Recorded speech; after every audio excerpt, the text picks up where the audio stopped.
Olá, caro participante, tudo bem com você? Seja bem-vindo a mais uma aula de redação. Eu sou a professora Lízia Adriane e estou aqui para conceder a vocês mais uma oportunidade de aprender redação no Aprova Mais Enem dos concursos, uma iniciativa do Governo do Estado do Maranhão. E você pode acompanhar essa aula pelo QR Code ou pelo link na descrição. Na aula de hoje, nós vamos pensar com mais profundidade sobre um dos eixos possíveis de cair no tema da sua redação, que é o eixo tecnológico. Nada mais justo e mais coerente a gente discutir sobre essa temática, visto que a vida digital trouxe para nós grandes transformações. Desde quando a globalização aconteceu nos períodos passados, nós percebemos na sociedade planetária, mas na sociedade brasileira, grandes transformações relacionadas ao avanço de técnicas. A propósito, a própria palavra tecnologia, ela vem da expressão tecnos, e técnico significa dizer que é técnica. Muita gente acha que só é tecnologia o pleno domínio das habilidades relacionadas aos computadores atuais, aos tablets ou aos dispositivos. E não é. Nós percebemos que a tecnologia sempre existiu ao longo da evolução da humanidade. Só que agora nós estamos convivendo coincidentemente com a tecnologia e mais o avanço da rede de computadores, que a gente chama isso de informatização, que não deve de jeito nenhum ser confundido com informação, que também faz parte da informação do que a gente chama de eixo tecnológico. E aí eu estava ouvindo também muitos comentários sobre uma nova expressão que está inserida dentro desse eixo tecnológico, chamado de infodemia. O que é a infodemia? É como se utilizasse a palavra epidemia da informação. Hoje, por conta da grande aceleração dos dispositivos eletrônicos e da ascensão das redes sociais, a informação chega com mais velocidade a todas as pessoas. Mas o problema da informação é a capacidade de reter. Nós nunca estivemos tão bem informados, mas também nunca estivemos tão atrapalhados com essa quantidade de informação sem ter utilidade para elas. E aí, antes da gente falar um pouco mais e mostrar como é que se faz a introdução e o desenvolvimento desse tema, é interessante falar para vocês de alguns dispositivos legais, ou seja, de algumas leis que são importantes para que você entenda esse eixo com mais profundidade. Vamos conhecer. A primeira lei aí é a chamada Lei Marco Civil da Internet. Como o próprio nome já diz, essa lei Marco Civil é uma lei que a partir desse momento, a partir do momento em que ela foi criada ali pelo ano de 2014, ela mudou os destinos da internet, tanto que essa lei em outros países é considerada a constituição da internet. E aí ela consiste em três grandes palavras, que você pode resumir o Marco Civil: a liberdade de expressão, a neutralidade da rede e a privacidade. E aí essa legislação, ela tem uma função super importante porque ela estabelece princípios, deveres e ainda direitos para o uso da internet no Brasil. Inclusive, é uma lei que trata também sobre a inclusão digital, essa situação e essa ocorrência de que o Brasil tanto necessita. E aí também, além da Lei Marco Civil, outro grande avanço legislativo que é importante para o seu conhecimento para produzir essa redação é a Lei Geral de Proteção de Dados, que foi recentemente aprovada em 2018, também chamada de LGPD, e aí ela trata aí sobre o uso também da internet, sobre a coleta de dados offline e online, de tudo aquilo que a gente coloca aí quando a gente vai pesquisar ou fazer uma determinada compra. E aí é uma lei que garante ao usuário da internet que ele tenha segurança em colocar os seus dados, sem que isso traga para ele alguma consequência negativa, como roubo, como furto, como qualquer outro tipo de violência dentro desse ambiente digital. E mais ainda, as informações pessoais não serem aí frutos, né, de golpes. Eu coloquei ali a minha informação e aí há uma manipulação desses dados para que eu também efetue determinadas compras específicas. As nossas informações, uma vez disponíveis dentro do ambiente digital, elas servem para um objetivo: facilitar o meu andamento, facilitar as minhas compras, facilitar a quantidade de serviços e de trabalhos que eu possa fazer, e não para que isso me coloque numa bolha.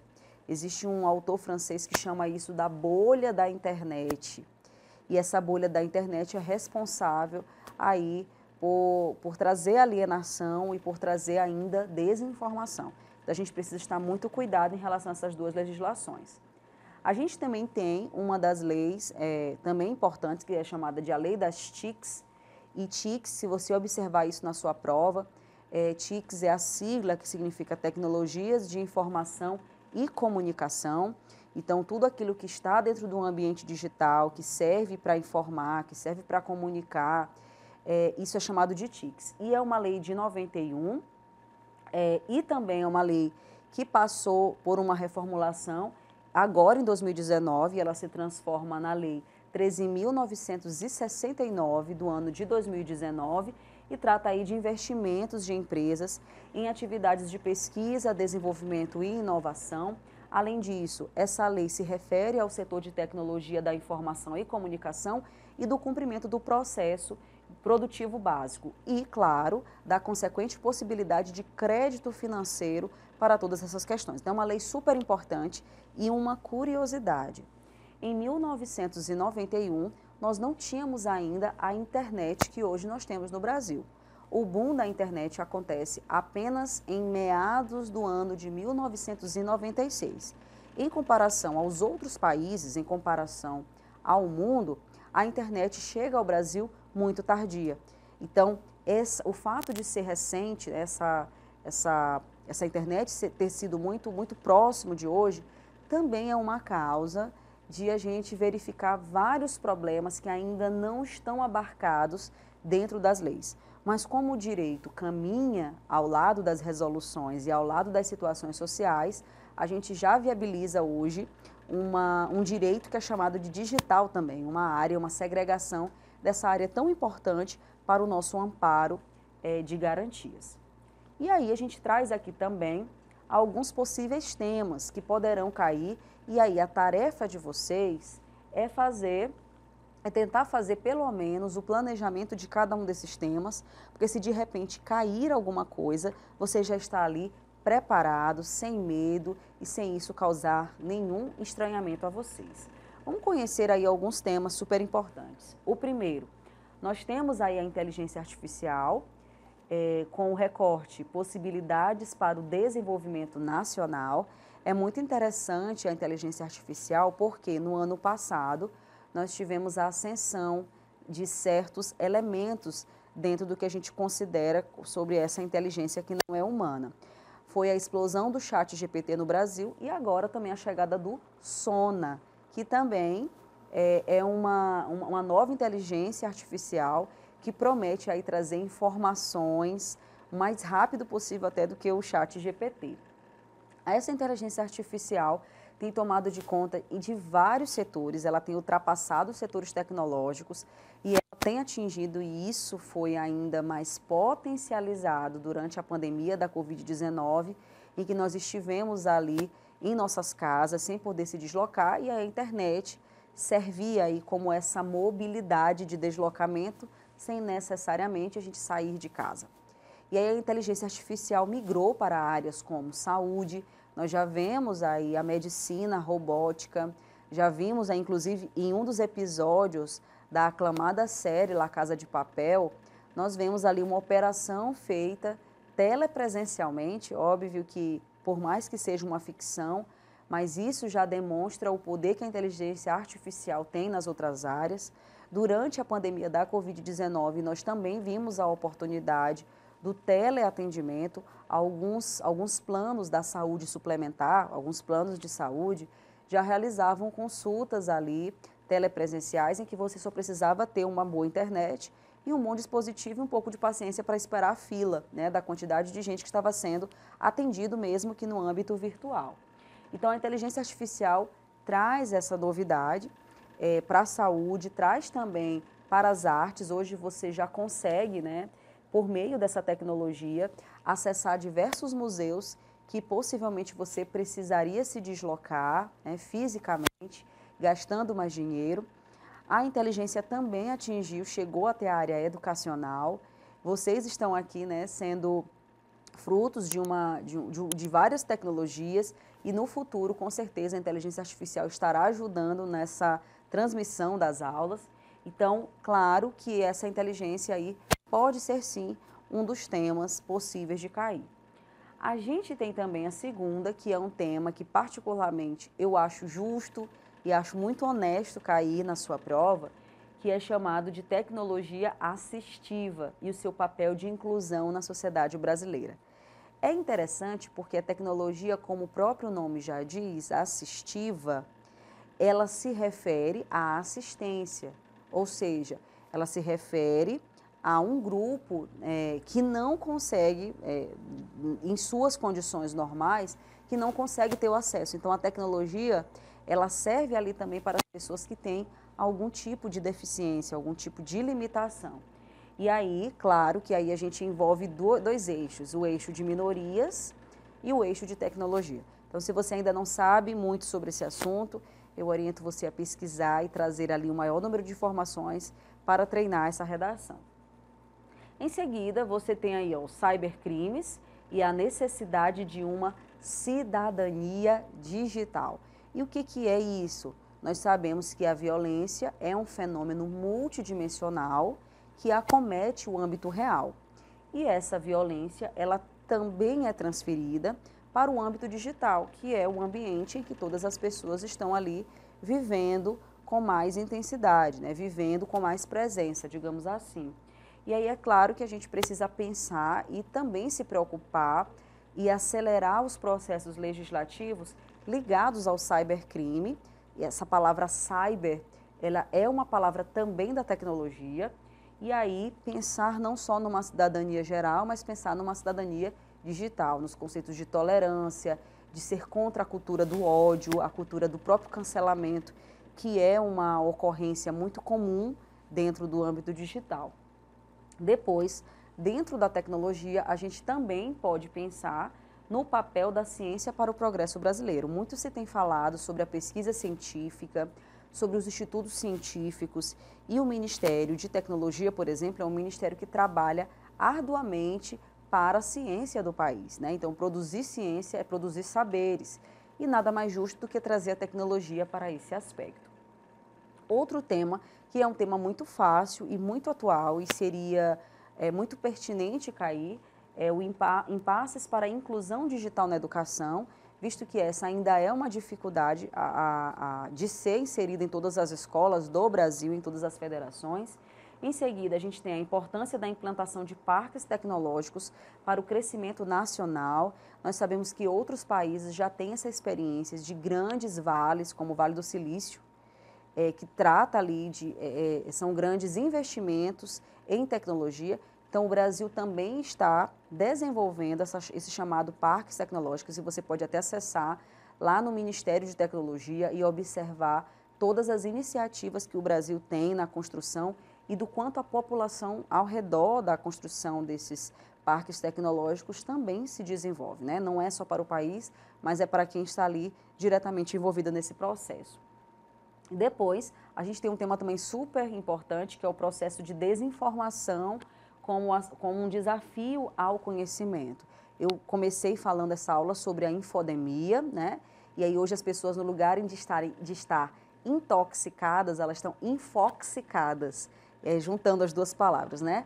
De informação e de intoxicação. É muita informação e pouco espaço cerebral para você reter a quantidade de informações que você tem aí, via Instagram, via TikTok, via streams, né?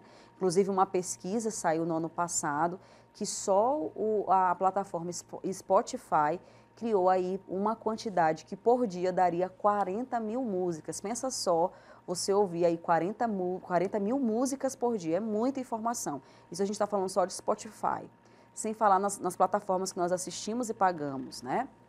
E aí a gente trouxe aqui também para vocês um exemplo muito prático, um tema que você pode treinar na sua casa até porque a gente vai deixar aqui para vocês o tutorial certinho da introdução, do desenvolvimento 1 e do desenvolvimento 2. Olha qual é o tema.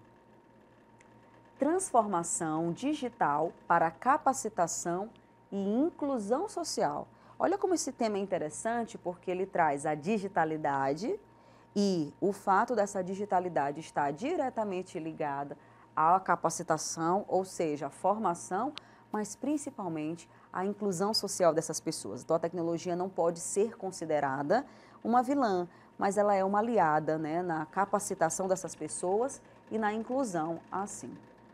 A introdução, como a gente já tem falado aqui ao longo de todo esse trabalho, introdução tem aí de 6 a 7 linhas, dividida em 3 partes. O que a gente coloca? A ambientação, que aqui é uma estratégia dedutiva. Você pode colocar uma referência ideal, uma associação para essa introdução. Em seguida, você vai colocar o que a gente chama de contextualização. Você vai mostrar como é que o Brasil está relacionado a essa transformação digital, em que passo o Brasil se encontra nesse processo. E eu diria a você que o Brasil está em desenvolvimento quanto à transformação digital. Nós aqui temos uma população que acessa, que é nativa praticamente desse mecanismo. E aí, de que jeito essa transformação digital pode ser ainda mais benéfica para a capacitação e inclusão? E aí, a tese de vocês vão ter que dizer 2 respostas à pergunta principal. Como a transformação digital ajuda na capacitação? Então, por exemplo, ela ajuda na capacitação, pois ela é mais prática, pois ela é mais cômoda, pois ela é mais abrangente, porque ela é mais rápida. Só aqui eu já disse para vocês 4 respostas. E aí é tarefa sua escolher 2 para que isso possa ser muito bem desenvolvido nos parágrafos seguintes. O desenvolvimento 1, ele tem aí de 7 a 8 linhas, e aí nós já aprendemos essa estrutura, mas eu vou revisar. Você vai mostrar aqui essa frase de apresentação do aspecto 1 que você citou. Em seguida, você vai justificar. Então, vamos supor que lá na sua tese você colocou que ela ajuda na capacitação e na inclusão porque ela é mais rápida. Então, você vai falar dessa rapidez da velocidade, né? Você vai dizer por que a internet, diferentemente dos outros meios de formação, de capacitação ou de inclusão, ela tem essa capacidade mais célere, mais rápida de fazer as coisas acontecerem. Depois, você vai trazer aí uma legitimação, ou seja, um teórico importante que relacione a sua ideia, e aí você pode fazer uma pesquisa geral de teóricos atuais que você pode colocar na sua redação. Eu vou citar um nome, que é o francês Pierre Lévy. Pierre Lévy escreve uma obra chamada de Cybercultura, que mostra toda a movimentação, todas as relações possíveis que esse ambiente cibernético traz. Pierre Lévy também traz uma outra obra chamada de Inteligência Coletiva. Olha que nome interessante, em que ele traça aí os vários capitais do conhecimento, que vai desde o capital epistêmico, que é o capital de conhecimento, ao capital financeiro, ou seja, tudo aquilo que a internet ou o mundo digital pode trazer de benéfico para este ser humano. E aí, como você vai trazer aqui uma justificativa que é positiva, que traz ali, de certo modo, alguma vantagem, aqui a gente muda um pouco a estrutura, porque lembra que você sempre precisa problematizar. Então, você faz isso nessa parte aqui do desenvolvimento 1, chamado de contraponto. O que é um contraponto? É a fragilidade que aquela solução que é benéfica, que é positiva, que você citou aqui, tende a acontecer. E depois você vai para uma frase de fechamento. Lá no desenvolvimento 2, nós seguimos também a mesma estrutura, né? Seguimos o mesmo passo a passo, só que agora é relacionado ao aspecto 2, ou seja, o aspecto positivo que você levantou lá na sua tese. Olha o que eu estou dizendo. Por que aqui a tese ela não vai ser 2 causas? Porque o tema não tem um aspecto de problema, não tem uma situação problema. Muito embora você problematize isso na parte em que a gente chama de contraponto, tá certo? E aí a gente vai em seguida aprender como é que se faz um estilo de tema em que a gente levante o contraponto. Tchau, tchau, pessoal, e até a próxima.